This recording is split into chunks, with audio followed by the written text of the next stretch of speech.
Bienvenidos al Máster en Dirección Técnica de Actividades e Instalaciones Deportivas, organizado por la Universidad Pablo de Olavide. Nos encontramos en el bloque 1, Derechos Fundamentales y de Igualdad de Oportunidades. Mi nombre es José Lago Hidalgo y soy licenciado en Ciencias de la Actividad Física y del Deporte, máster oficial en Director Deportivo y entrenador superior de triatlón. Trabaja actualmente como jefe de sección adjunto al Servicio de Planificación del Instituto Municipal del Deporte del Ayuntamiento de Sevilla. La ponencia que voy a desarrollar ahora se titula Mujer y Deporte, el camino hacia la igualdad efectiva. Me gustaría comenzar la presentación con frases relacionadas con la igualdad y con el poder del deporte como instrumento de lucha contra la discriminación. La igualdad es una necesidad vital del alma humana. La misma cantidad de respeto y de atención se debe a todo ser humano, porque el respeto no tiene grado. De Simone Weil, 1909-1943, filósofa francesa. El deporte tiene una capacidad casi única para unir a la gente. El deporte puede poner esperanza donde había desesperación, destruye las barreras raciales y se burla de la discriminación. El deporte habla a la gente en un idioma que entienden. Frase de Nelson Mandela.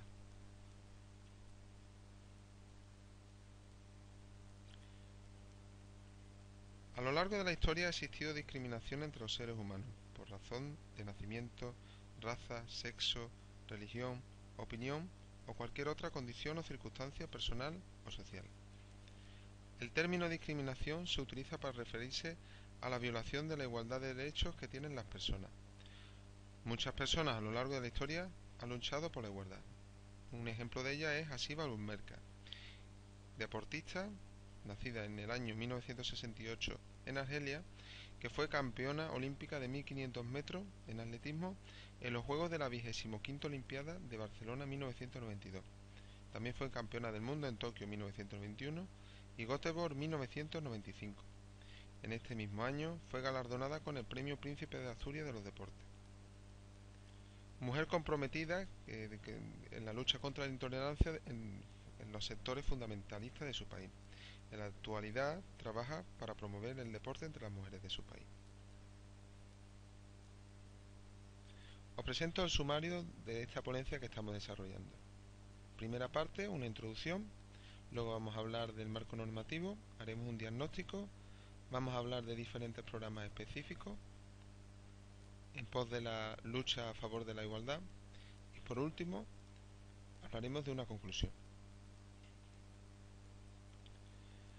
Introducción. En la actualidad, a inicios del siglo XXI, cada vez son mayores las evidencias científicas de que la práctica regular de actividad físico-deportiva genera, o más bien puede generar, beneficios globales, físicos, psíquicos, afectivos y sociales. El acceso de la mujer al deporte se ha desarrollado de manera paralela a la evolución en la lucha contra la discriminación por razón de sexo. Si bien en los países de Occidente dicha evolución se está desarrollando de manera más rápida que en otros países, el deporte en muchos casos sigue siendo un ámbito limitado a la mujer, y ya no solo a nivel de práctica o de participación en competiciones, sino también a nivel de representatividad en las diferentes estructuras deportivas, visibilización en los medios de comunicación, objetos de investigaciones científicas, etc. Y es que la práctica físico-deportiva está integrada y valorada positivamente en nuestra sociedad. Sin embargo, se siguen generando desigualdades entre mujeres y hombres, que hacen que el rol que la mujer desarrolle en este ámbito esté asociado a valores estereotipados, alejados realmente de la realidad y que no facilitan su inclusión en el mundo del deporte, ya sea como deportista aficionada o ya sea como deportista profesional, entrenadora, directiva, etc. La igualdad entre mujeres y hombres es un principio jurídico universal, reconocido en diferentes textos internacionales sobre derechos humanos, entre los que destaca la Convención sobre la eliminación de todas las formas de discriminación contra la mujer, que fue aprobada por la Asamblea General de Naciones Unidas en diciembre del año 1979 y que por España fue ratificada en 1983.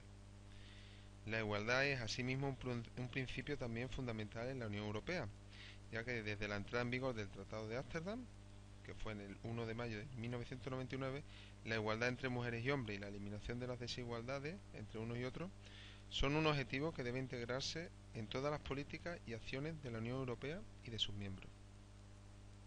Vamos a hablar de una serie de definiciones que son relevantes y que algunas de ellas están tomadas de la Ley Orgánica 3 de 2007 de 22 de marzo para la igualdad efectiva de mujeres y hombres. Empezamos por el principio de igualdad de trato entre mujeres y hombres. Este principio supone la ausencia de toda discriminación directa o indirecta por razón de sexo, y especialmente las derivadas de la maternidad, la asunción de obligaciones familiares y el estado civil. Integración del principio de igualdad en la interpretación y aplicación de las normas. La igualdad de trato y de oportunidades entre hombres y mujeres es un principio informador del ordenamiento jurídico, y como tal, se integrará y observará en la interpretación y aplicación de las normas jurídicas. Discriminación directa e indirecta. Se considera discriminación directa por razón de sexo la situación en que se encuentra una persona que haya sido o pudiera ser tratada en atención a su sexo de manera menos favorable que otra en situación comparable. Hablamos de discriminación indirecta por razón de sexo a la situación en que una disposición, criterio o práctica aparentemente neutro pone a personas de un sexo en desventaja particular con respecto a personas del otro, salvo que dicha disposición, criterio o práctica pueda justificarse objetivamente en atención a una finalidad que sea legítima y que los medios para alcanzar dicha finalidad sean necesarios y adecuados. Si hablamos de estereotipos, un estereotipo es una preconcepción generalizada surgida a partir de ascribir a las personas ciertos atributos, características o roles en razón de su aparente pertenencia a un determinado grupo social. Si bien estereotipar constituye un proceso mental indispensable que permite organizar y categorizar la información recibida con la finalidad de simplificar el entendimiento, dicha función cognitiva puede suponer un problema cuando opera para ignorar necesidades, deseos, habilidades y circunstancias de las personas que se traduzca en la restricción o negación de los derechos fundamentales por un lado y en la jerarquización entre grupos sociales por otro lado. Específicamente, los estereotipos de género están relacionados con las características sociales y culturalmente asignados a hombres y mujeres, a partir de las diferencias físicas basadas en su sexo.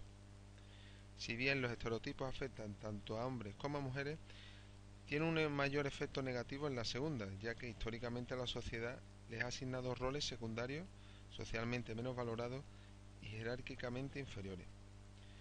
Esta subordinación social se vuelve particularmente grave cuando se institucionaliza a través del derecho.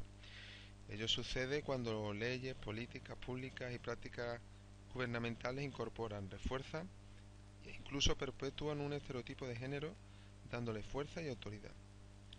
En última instancia, el efecto consiste en que la sociedad lo acepta de manera acrítica como verdadero e inevitable, y las personas terminan por conformar y adecuar su comportamiento e imagen propia al mandato social.